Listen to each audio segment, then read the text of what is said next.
Oh, do you want it? Yeah, I will. Okay. Give me something to hold on to. All right. Yep. Okay, so how many of you have taken the party experience training? Yes, awesome, and you've taken them both? Awesome, that's great. Give yourselves a round of applause.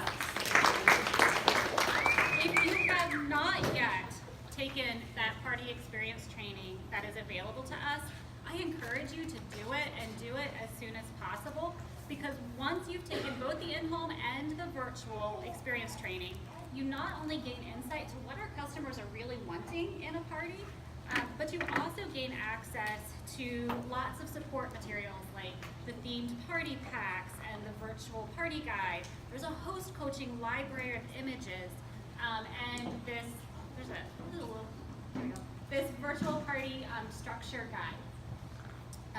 If you get overwhelmed, anybody get overwhelmed trying to put together an outline? Yeah, I used to too. This structure guide right here really breaks it down for us to make it super simple. So let's take a closer look at one of the party packs. So I chose the quick fix, the quick fix right here. So you can see when you log into that quick fix party pack, you're gonna find images that support the theme. They're organized by your party segments. So you've got your party setup, the kickoff, you've got the, I am like shaking. Your party time, there are videos, there are engagement posts for you, and then you've got booking and recruiting images, stuff about our charitable giving program, you've got your party wrap up, and then did you guys know there's this exclusive content material? How many of you are aware of the exclusive content material? If you are not, you guys are missing out. This new quick fix dinners includes, we now have 2 different meal planning guides that we can use to our advantage and give to our hosts as a thank you for attending the party. And each different party pack has their own, but this meal planning is amazing. It has a week's worth of recipes that with grocery shopping lists and tips for meal planning. That's fantastic. So who's excited about that? Yeah. Yes. We're going to talk more about that in a minute, but just as a side note, Home Office just yesterday announced that new consultants will start receiving on day 7 virtual party training and quick start guide just for them. So that's awesome too. Thank you. So it was about a year ago that I was struggling in my virtual parties. And I started evaluating why my virtual parties were not as successful as my in-home parties. And then it hit me. Why are virtual parties any different? Because I already knew how to do a successful one, right? The bottom line is they're not. They're not any different. We still have to build those same relationships and do all the other things that we do for successful cooking parties. So I started translating each section of my cooking party into the virtual world and saw a huge difference. So after the party is set up and the invites are out, I start watching for guests to arrive. As they click join, I'll tag them in groups with just a fun hi or hello or fun image. Lets them know that I've seen them and basically like I'm shaking their hand as they're walking in the door. Then I like to ask the host to do the first welcome as we kick off the party, and I'll engage with the guests on her post right here. Can I stop you for 1 second? How do you know who has joined the party in the group? Yeah, so you have to stay on top of it. You have to have a system. So when you look on the right-hand side, I don't have an image that I can grab, right, yeah. but when you look on the right-hand side, you'll see in groups new members. And there's actually a little button that you can click that says welcome new members, and it tags them for you, so you don't have to go through. And so if you do it systematically at the same time each day, you'll be able to keep an easy track of that. And that's in groups. That is in groups. Yeah. Yes. I know, it's always changing. So yeah, interacting with the guests on the host page. So our hosts and the first several posts that we do will really set the tone for the entire party. It's all about first impressions. So I spend a day kicking off the party with lots of fun engagement posts that will really drive the interactions. I want to be sure that guests are having a good time, that they're interacting with each other, and that they're interacting with me. And much like we don't always put our apron on right away at our cooking parties, I don't ask to friend request the guests right away, or even really introduce myself as the consultant. I want them to think of me just as another one of the host friends, because we are, right? So this also helps me to get to know the guests and start building those relationships. That's the core of our business. So this what kind of meal prep persona post right here is really fitting for the quick fix meal planning party, and it's a fun way to learn what the routines are like for our guests when it comes to cooking. You also want to make your host feel special and appreciated with this what do you love the most about the host post. I love this post. So I'll say my hosts are so special to me. Without them, I wouldn't have a business or near as many friends. Tell me, what do you love most about Stacy? Since Stacy's hosting all of our parties. I will tell you that I have been brought to near tears of both joy and laughter at some of the responses from my guests on this post. You can really learn a lot about your guests because they are sharing stories that are amazing about their friendships with each other, and they're allowing you to be part of their group. You also get to, and they also get to see the relationship that you've built with the host in that same way. This really helps create the desire for them to want to work with you as their consultant in the future. And again, building those relationships. On the first day of my party, I'll introduce the overall theme and share some impactful images about how we can help solve guest problem in the kitchen. So for this quick fix, I thought it was really interesting to share an image of just how much we spend on dining out every year. So I'll read you that post because you can't quite see it. So my post goes, is it just me or does life seem to be getting busier and busier? Between juggling kids, after school activities, appointments, work, church, sports, and everything else in between, the struggle to get dinner on the table is real. It's no wonder that Americans tend to spend 43% of our food budget on eating out. So this week, I'll be sharing some quick, easy meal planning tips and recipes that are easy on the wallet and take less time than takeout. Can I get an amen? Amen. Amen. All right. And then I'll go live with a welcome. Guests love when you go live, and it really allows your personality to shine. When I do, there's no fancy setup. It's real life. So this is an easy place if you are struggling with going live. I find this is an easy place to tap into this. So in my welcome, I will officially welcome the guests, talk about what they can expect during the party.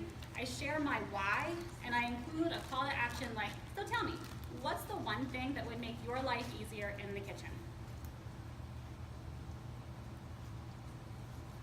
And since this party is all about easier, better meal planning, I'll start the day with a couple meal planning tips and some fun to get the guests engaged, like share a gift of the face you make when your family asks the dreaded, what's for dinner? And you can just see, that the guest comments are hysterical. And again, just driving that interaction. When I introduce the featured recipe for the day, this time it's grilled fajitas, I share how much my family of 5 spent for a fast food Mexican dinner versus making them at home. And that the cost was cut in half when I made it at home, even with the luxury of grocery delivery. So throughout the party, just like at a cooking party, I will also plant the seeds for booking and recruiting. And here in this post, I will mention how, as a consultant, I'm actually able to write off some of my groceries. So just that little tidbit, it doesn't have to be a big post. Next, just like at my cooking party, we'll move into the power tools and talk about the power tools that make that recipe happen. And in this case, it's the new non-stick double burner grill. I actually use a pre-recorded video here because there's much I wanted to say. There's so much I want to say, can't do it all in one post. And so it's a great way to relay that information. And again, let the guests know who you are, see your personality. This is the same way I would introduce the power tools at my cooking parties, which you've heard a lot about, and you heard how Sarah does hers. just record it. Then I'll continue the story with some personal photos of how I use the double burner grill pan, and we'll compare it to the other power tools in our house, like we've heard today. In this case, mentioning how my husband thought it was a good idea that we have a chainsaw on hand, so one day just randomly came home with it. But it did turn out that we needed it one day when the tree fell on our pan. So we can use the double burner grill pan 365 days a year. We've used the chainsaw once.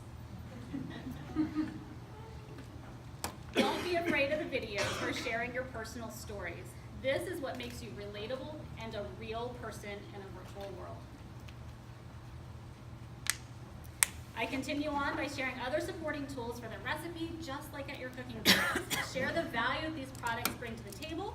So here I talk about how the simple slicer creates uniform slices, meaning food cooks more evenly and at the same time. Thinking scalloped potatoes, right? Nobody likes to bite into a crunchy potato when you're eating scalloped potatoes. And then we all know and love the salad choppers, and my cheesy post of the day compares the ingredients in pre-shredded cheese versus shredding it your own, just a block of cheese, and how easy it is to freeze. And I always like to include some sort of engagement aspect, like ending the post with a question, just again to keep that participation up. I'm basically walking my guests through this grilled fajita recipe. Guests love tips and recipes, so feel free to mix it up. Add in the tips that you're aware of and that will make their lives easier when they're shopping for their ingredients or using them. So here I'll ask, have you ever been confused when to use a white onion or a yellow onion? Or when a recipe only calls for half of a bell pepper? Wonder no more. And then again, ending the day with the recipe, the featured recipe that they can actually see and print off if they want. And just tying it all up in a pretty little bow. Sometimes I'll add in the video that shows how it all comes together. And then a little teaser about what guests can expect the next day. So in this case, the next day was the backup plan.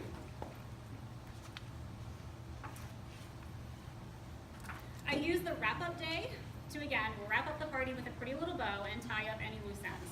For Quick Fix, I'm promoting the meal planning packet, and I'm using this as a way to connect with guests through Facebook Messenger. It's always my goal that by about the middle of the party, I've connected with them in some way that led to a Facebook Messenger conversation, and that way you're already set up when you get to the checkout chat. But by doing it this way, it allows me to start those conversations with anybody that I haven't yet. And then again, you've already seen some of those detailed booking and recruiting posts from some of the others. You can even go live in your party with that booking or recruiting side. I'll encourage guests to fill out my Google form or drawing slip. Definitely do a countdown so the guests know that the end of the party is coming to a close, and make sure you've set a definite date to close the party and that it doesn't drag on forever. And then I also invite everybody to join my online community, Time Out with Erin, because it's an easy and natural way to stay in touch with all of my guests or hosts and customers after that. So in recap, a few tips that I think are essential to every virtual party. Share your stories and get the guests sharing their stories. End posts with a question to encourage engagement, because we all know that the most successful parties have engaged hosts and guests. Mix it up. Not every post has to be Pampered Chef related. Engage with the guests. I respond to every guest comment with a comment and not just a like, even if it's replying with an emoji or a GIF. But I want those ongoing conversations just like you would have at a real party. And then share the value to help solve guests' kitchen problems. Give them real life applications and the difference that our products and recipes make in your own lives. Bottom line, have fun, right? If you're giggling and laughing, even if it's in front of your computer or sitting at your computer, then your guests are also giggling and laughing on their side of the computer. Your guests are gonna remember the experience more than anything else. Yay!